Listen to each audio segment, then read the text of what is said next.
Disclaimer: the following program is designed to offend, provoke, and challenge your religious sensibilities. It contains content that will likely offend anyone who holds religion sacred. This is for those with thick skin or a taste for the harsh truth. If you're easily offended or cherish your religious views, please turn off now. Viewer discretion is strongly advised. You have been warned. All right, today we're tackling Revelation 8, and fair warning, this is where the book stops pretending God's got a plan and just starts swinging a wrecking ball for fun. We're talking 30 minutes of holy silence followed by ecological vandalism, ritual magic, sky fire, poison rivers, and a screaming eagle flying overhead like a death metal album cover. And no, you're not supposed to find any of this confusing. You're supposed to sit there, nod along, and pretend it's God's justice while 1/3 of the planet gets casually butchered.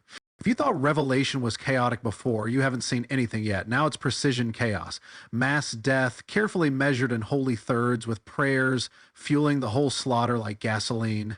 This isn't prophecy, it's theater. Nothing but theater. Violent, calculated, ritualized destruction, served up with just enough religious perfume to call it holy. So grab your sensors, smash that like button like you're fighting off an eagle trying to peck your eyes out, comment like your crops are about to ignite and your mouth spewing wormwood water, and let's rip apart the holy disaster that is Revelation 8. After 6 seals of war, famine, mass death, and God basically lobbing disasters at the earth like he's bored and pissed off, we finally get to the 7th seal, the big one, the final act, the one everyone's been waiting for. And what happens? Absolutely nothing. No thunder, no fire, no screaming angels or exploding landscapes, just dead silence for 30 full minutes. Omniscience needs time to prepare. Anyway, this is obviously a psychological tactic, a long calculated pause where nothing happens on purpose, just so everyone has time to imagine the worst. This isn't peace, it's pressure, the kind of pressure you use when fear is part of the punishment. I mean, ask yourself, who exactly is this silence for? It's not for the angels. They know what's coming. It's not for God. He's the one pulling the strings, right? So who's left? You, the audience. The terrified humans who just barely survived 6 rounds of violence, now frozen in place while heaven goes quiet. Because God doesn't just want to strike, he wants you to sit in the dread of it before it lands. This is fear as performance, the pause before the blade drops. A 30-minute tension trap to keep everyone sweating. And just to add insult to injury, believers still managed to turn this into a feel-good moment. I found one devotional post that described the silence as kind of spooky, then pivoted into, let's remember how much God has done for us. Really? After God finishes hurling fireballs and silencing heaven, let's all take a moment to feel blessed. Because nothing says God is love like a 30-minute anxiety attack following global judgment. Bottom line, the 7th seal doesn't bring justice. It doesn't bring revelation. It brings delay. A theatrical pause in the destruction, engineered to make sure everyone is good and terrified before the next wave hits. God didn't forget what came next. He's just letting you sweat it out. After 30 minutes of unsettling silence, heaven finally stirs. 7 angels, who I guess were just loitering in anticipation, are suddenly handed trumpets. No context, no instructions, just here, take these, you're up. Then in verse 3, another angel steps forward, holding a golden censer, a deluxe incense burner straight out of God's temple gift shop. He's given much perfume to mix with the prayers of the saints on the golden altar before the throne. Because your cries for justice need to be lightly fragranced before they're acceptable in heaven's court. Perfume isn't what the original Greek says. The word is thumiamata, incense. We're not talking Calvin Klein type of perfume. The YLT went with perfume to soften the word, but the Greek is screaming ritual smoke. Why does that matter? Because incense is what you burn in sacrificial rites, not spritz around to make the prayer smell nice. This isn't divine aromatherapy, it's liturgical chemistry. We've seen this set up before. In Revelation 5, the prayers were carefully stored in golden bowls by the 24 elders, sacred, untouched. But now, verse 3 shows a clear shift. The angel is told to add the incense to the prayers, not just alongside them, but fused together. These prayers aren't just being heard, they're being processed, mixed, burned, incorporated. They're an ingredient. The problem in blunt terms is this: saints are supposed to equal no harm. They are supposed to embody goodness, things like love, forgiveness, compassion. Their prayers should align with mercy, not mass destruction. But instead, we have total harm. Instead of mercy, their prayers are used as the spiritual equivalent of loading a cannon. God's response to saintly prayer isn't comfort, it's death, terror, and ecological collapse. If the prayers of the most righteous people fuel blood, fire, poison, and darkness, then either the saints aren't very saintly or God has a very warped idea of answering prayers. If God was already planning to nuke the earth anyway, why even involve their prayers at all? What's the point? To shift the blame of violence onto them? See, you asked for this. I'm just answering your prayer. It's a perfect way to launder divine cruelty through a nice-smelling religious ritual. And why is the censer even still around? Normally in Scripture, once the ritual's done, the tools go back into the holy storage closet, but not here. Revelation keeps the censer on hand just long enough to hurl it at the planet like a Molotov cocktail. It's almost like the author needed a weapon and went, just throw yesterday's censer. And this isn't how censers are even supposed to work. In Exodus and Ezekiel, the censer is a protective device. Its smoke covers the presence of God, shields priests, and wards off plagues. Here, it's a trigger for global disaster. Imagine baking cookies with a fire extinguisher, then pulling the pin and throwing it at your neighbor's house. That's the design logic at work here. Anyway, the end result voices thunder, lightning, earthquake, not comfort, not peace, not even acknowledgement, just chaos. Also, Old Testament smoke symbolized God's presence. Mount Sinai, the temple, the cloud of glory. But here, smoke is just a setup. Heaven isn't responding to prayer, it's repurposing that grief into ammunition. And in verse 6, the 7 trumpet angels finally raise their instruments. The fiery censer slam, that was just the intro. The prayers have gone up, the fire has come down, and now the destruction is about to begin. And don't miss the number fetish here. 7 angels, 7 trumpets, all part of Revelation's obsession with perfect sevens. But what's that perfection amount to? A perfectly timed apocalypse. When the Bible says complete, what it means is complete destruction. And here's the whole point that should make modern believers very uncomfortable. What if the prayers are the problem? Revelation treats prayer like incense, yes, but it also presents it as a prelude to destruction. What if the pleas for justice, vengeance, and divine wrath aren't just being heard, they're being used? What if the very prayers people offer today, punish the wicked, cleanse the world, bring judgment, are the same kinds of prayers being stirred into God's next ritual mix? Because in this text, that's the setup. The prayers rise, the fire falls, and what follows isn't mercy, it's escalation and devastation. So maybe the real danger isn't the sinners ignoring God, it's the saints praying hard enough to get the world scorched. And here's how I feel about that. I didn't do jack crap to you. Why are you praying for my destruction? You're a horrible person, that's all I'm saying. After 30 minutes of silence, the first trumpet blows and the sky erupts in a hailstorm of frozen ice, fire, and even blood. Imagine chunks of ice streaking down, scorching like embers, then splatter with blood all at once, incinerating every blade of grass while somehow leaving 2/3 of the trees intact. And whose blood is that anyway? There's no angelic abattoir or explanation for the gore. If the heat was enough to char every blade of green, why did 2/3 of the forest get a pass? It's ecological vandalism on heavenly orders, not measured justice. And none of that ash or blood ever gets cleaned up. No sooner does the smoke clear than the second trumpet hurls a flaming chunk of rock. Call it a mountain or a meteor, they're interchangeable here, straight into the ocean. 1/3 of the sea goes red, 1/3 of the fish die, and 1/3 of the ships sink. Real tsunamis don't do precision work. They don't politely kill 1/3 and spare the rest. They obliterate everything in their path. And volcanic blasts spray ash and steam, not a neat 1/3 of the sea bloodbath. Yet Revelation insists on punishing exactly 1/3. It's less wrath and more selective demolition, as if someone said, let's make it dramatic, but leave a few survivors. And by the way, there's no timeline.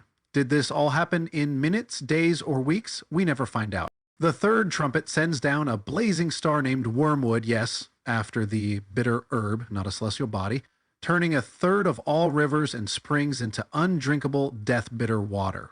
Ancient herbalists knew wormwood as bitter, mildly toxic at worst, Revelation cranks that up to lethal levels, so after watching your crops burn and your fish die, your only water tastes like poison tea. And it's the only thing in these chapters with a name. Every other disaster is anonymous, but this one gets branded like a snack.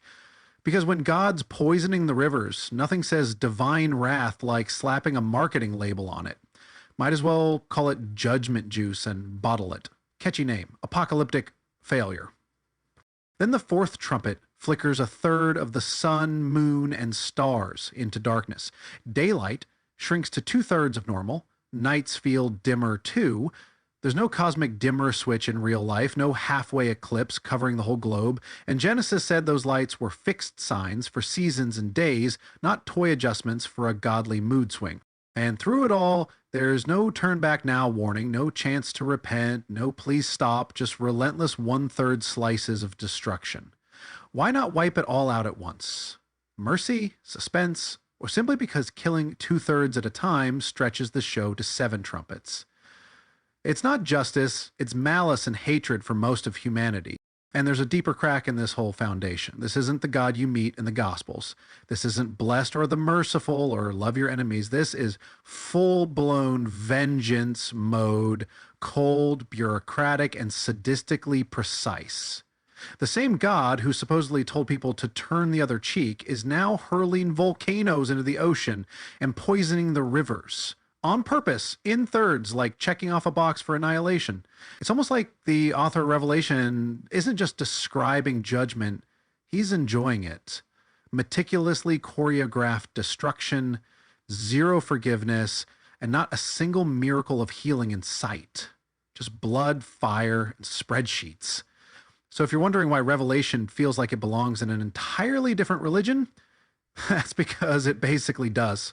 And while we're at it, can we talk about the people actually praying for this to happen? The ones crying out for Jesus to come quickly as if mass extinction by divine napalm is the feel-good climax of human history? They don't picture this judgment falling on them, of course, or their children, or anyone they care about.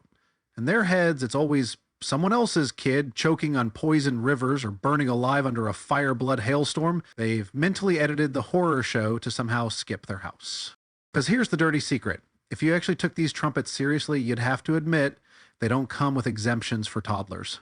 There's no verse that says, and lo, the infants were teleported to safety.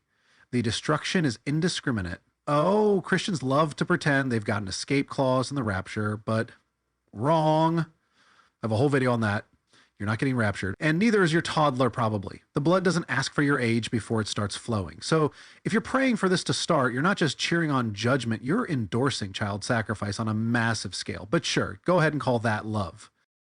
So after all that, after hail, blood, and fire cocktails, marine genocide, poisoned aquifers, and the universe getting a dimmer switch, now we get a flying messenger screaming, whoa, whoa, whoa, from midair like an angelic air raid siren. Because clearly the apocalypse needed a hype man. Every apocalypse at least needs one hype man to hype it all up. Not a message of hope, not a hang in there, the worst is over. No, this is heaven sending a winged loudspeaker across the sky to shout, you thought that was bad? Just wait. And yes, it's 3 woes, not 1, not 2. Because biblical trauma comes in 3s now. 1 woe per remaining trumpet, as if the destruction we've already seen was just the pregame show. The real nightmare hasn't even started yet. And look how theatrical this all is. A single figure doesn't just whisper this into John's ear, it flies in mid-heaven, whatever that means. So everyone gets a clear shout at the warning system, like a global tornado siren, or like an apocalyptic drone strike with a bullhorn. But here's the part people love to argue about. Was it an angel or an eagle? Let's stop the debate before it starts. The Greek word used here is atu. And that means eagle, not angels, not messenger, not one like an eagle, just eagle. This isn't some fringe reading either. Codex Sinaiticus, Codex Alexandrinus, Codex Vaticanus. Some of the earliest and most authoritative Greek manuscripts say eagle. Later ones, the ones that gave you the King James Version, are the ones that quietly change it to angel. No, really. Some even hedged with a weird hybrid like an angel, as if an eagle. That's not translation. That's intentionally changing the biblical text. And you might be saying, well, troll, why would they do that? It's pretty simple, really. They were trying to force consistency. Revelation 14:6 has an angel flying in mid-heaven, so the copyists figured, well, this must be the same thing, right? Wrong. Revelation isn't a coherent narrative. It's a crazy guy named John writing it. Consistency isn't even remotely on the menu here. So yes, it's supposed to be an eagle, a literal screaming bird of prey flying across the sky, shrieking doom like it's auditioning for the cover of a metal album. And if that sounds bizarre to you, good. It's supposed to. In ancient literature, eagles weren't just majestic birds. They were omens, portents, flying harbingers of death. Rome marched under their banners. The prophets feared their shadows. Now, John straps a megaphone to one and sends it screeching through the heavens. This isn't reverent. It's primal. It's weird. It's theatrical as hell. And that weirdness matters. Because the moment you swap out the eagle for an angel, you sanitize the story, you tame the imagery, you shove the text back into Sunday school territory where angels politely deliver messages and no one questions the genre. But the eagle tears it wide open. It reminds you this book wasn't written to be read under stained glass. It was written to terrify, to shock, to scream. The eagle is revelation stripped of its domesticated halo. It's judgment howling through the sky with talons out. So if you've made it this far through divine wrath and ecological sabotage, congratulations, you now get to look forward to the back half. Because God's definitely not done breaking things. And now the eagle's making sure you know more is coming. And one more thing, Revelation 8's hyper-organized apocalypse flat out contradicts Jesus' own words about the unpredictability of the end. In Mark 13:32, Jesus says, "But about that day or hour, no one knows, not even the angels in heaven." Yet here, the angels not only know, they're the ones blowing the damn trumpets right on cue. So which is it? A divine surprise party nobody's allowed to plan, or a cosmic orchestra where everyone got the sheet music in advance? It's like the left hand doesn't know what the right hand is smiting. Oh, and before the comment section turns into a daycare center screaming, "It's symbolic!" Let me stop you. I already know. Every time I cover Revelation, I get flooded with people crawling out of the pews to say, it's not literal, it's all metaphor, you're just missing the deeper meaning. Okay, if it's symbolic, then why the hell are you still prepping for the apocalypse like it's a weather forecast? Why are churches hosting prophecy seminars with charts, timelines, and survival plans? Why do you act like Jesus is about to drop out of the clouds with a flaming sword and a calendar? You don't get to switch gears when it gets uncomfortable. If it's symbolic, then stop weaponizing it. And if it's literal, then congrats. Your God is orchestrating a blood-drenched demolition of the planet, complete with screaming eagles, poison rivers, and no toddler exemptions. Pick one, because you can't keep selling this as both poetry and a war plan. And that's it for Revelation 8. Like, comment, and subscribe. We've got more trumpets, more destruction, and somehow even less mercy coming up in chapter 9.